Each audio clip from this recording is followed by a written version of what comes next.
Hello everyone, this is Ogre Boy, and I'm going to be doing my review for the 1986 Jim Henson classic movie, Labyrinth. The movie is directed by Jim Henson, and the story was written by Jim Henson and Dennis Lee, and the screenplay was written by Terry Jones, who's known for his work with the Monty Python people. The movie follows Sarah, played by Jennifer Connelly, who is trying to get through this labyrinth to save her baby brother, who she had wished to be taken by the goblins, and the Goblin King says if she can get her brother before a certain time, then he won't turn him into a goblin and everything. So she's trying to get to him and facing all kinds of weird obstacles and meeting different characters along the way, making friends and stuff. The story's pretty well done. It's pretty fast paced and everything. The characters are really cool looking, and Jim Henson's creature, they were made from Jim Henson, so the creatures and stuff look really awesome and everything. And the characters are all just really well done. David Bowie is great as Jareth the Goblin King, and Jennifer Connelly was really good as Sarah. I do think her acting a little bit at the beginning of it, when she's rehearsing for her play and stuff, she's like really over the top and everything, but she does a good job. I mean, but some of the way she's talking stuff's kind of amusing, but it's still really cool. The rest of the cast is really good. Toby Frode, or I think that's how you say his name, he plays baby Toby, her little brother, and he's just really cute and everything.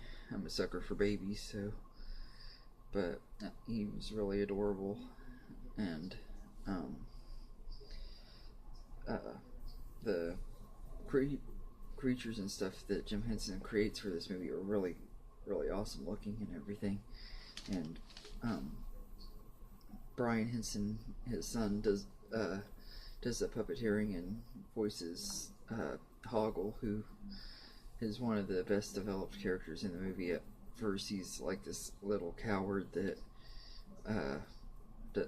only looks out for himself and everything. As the movie progresses, he tries, or he starts to become friends with Sarah and everything, but the Goblin King keeps threatening to harm him and throw him into this pit that'll make him stink really bad. I can't, and everything, but he's just really a good character, one of my favorite characters in the movie and everything. And Brian Henson does a really good job doing his voice.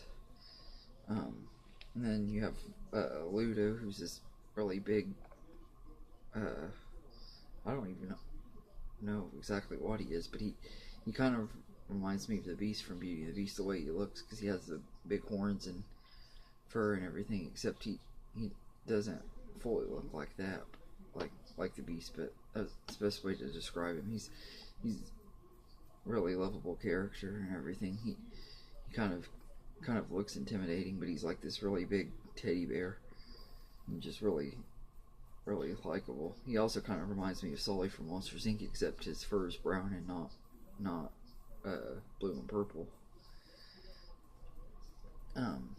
And then Sir Didymus, he looks like I think he's a fox. He's kind of like a fox or a dog, I think he's like a fox. He comes in towards like the last little bit of the movie and everything. He's pretty likable and everything. And there's all kinds of other really weird creatures that we get to meet in this movie. There's like this old man that has a bird on his head, and then there's these two door knocker things where that she talks to that are really cool looking, and this little worm, it's really kind of creepy looking, but also cool. It kind of reminds me of that worm, for some reason, kind of reminds me of Helena Bonham Carter. I don't know why, but I've always thought that worm kind of looked like her. But and there's like this old lady that lives in this garbage area that's like a landfill type thing, and I never realized it, but the woman who does her voice is the one that did the voice of Belina in Return to Oz. I didn't notice that before. I thought that was pretty cool to find out. But the score by Trevor Jones is really good, and this is a musical, of course, with David Bowie being in it. It has to be. And there's some pretty good songs. My favorite one is the Dance Magic Dance. I don't know if that's the name of the song, but I like that song a lot. But I do like the music in this and everything, but this is just a really fun movie. It's weird, and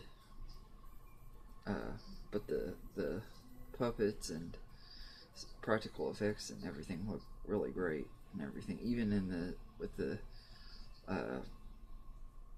little bird things that their heads come off. I can't remember what they're called, but even I know a lot of people complain saying that they look too fake, and the blue screen and stuff was too bad and everything.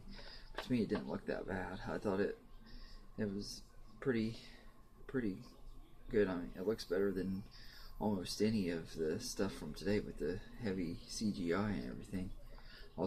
I'd take the special effects in this movie over the special effects in most of today's movies and everything. It just was really nice movie. Like I said, the sets and everything was done really well.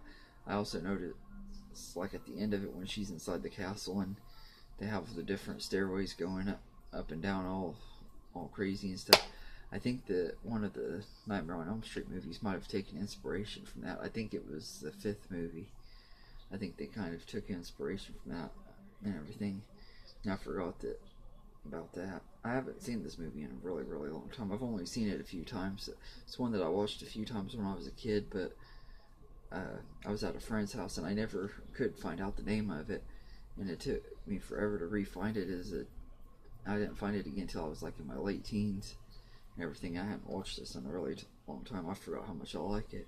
I need to rewatch The Dark Crystal, which I haven't seen in years either. I might go ahead and watch that sometime and do a review for that too. But this is just a really good movie. One of the best of the 80s and that I've seen, and one of my favorite Jim Henson movies.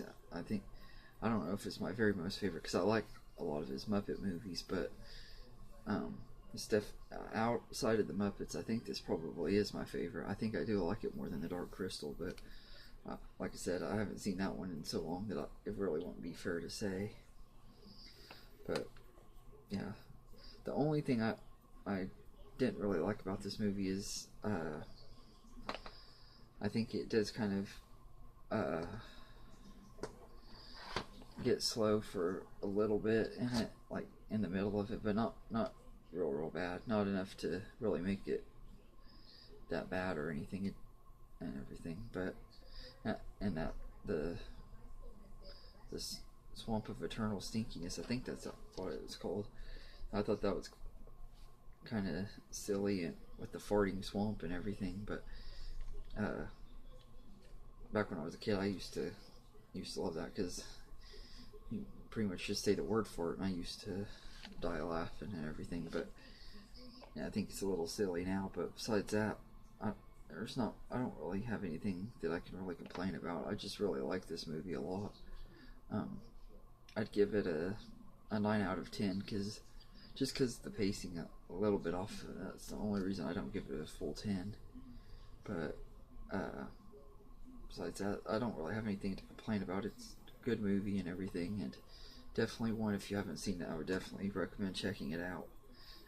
It's really a great movie. And I've heard that the guy who directed Evil Dead and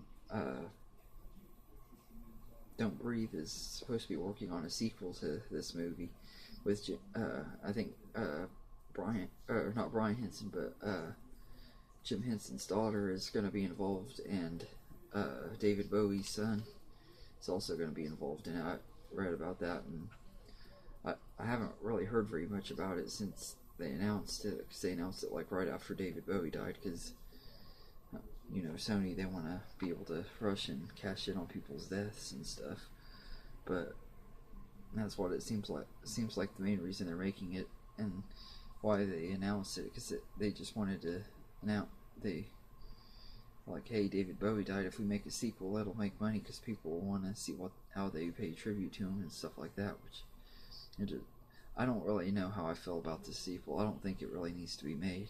This movie was so good, it'd be really hard to make a sequel and make it as good, especially without Jim Henson being around anymore and without David Bowie. I don't see how it would work. It just, I don't really know. But anyway, thank you to Esley Greer from Entertainment Fanatic Reviews for recommending me to do this review. I hope you enjoyed it.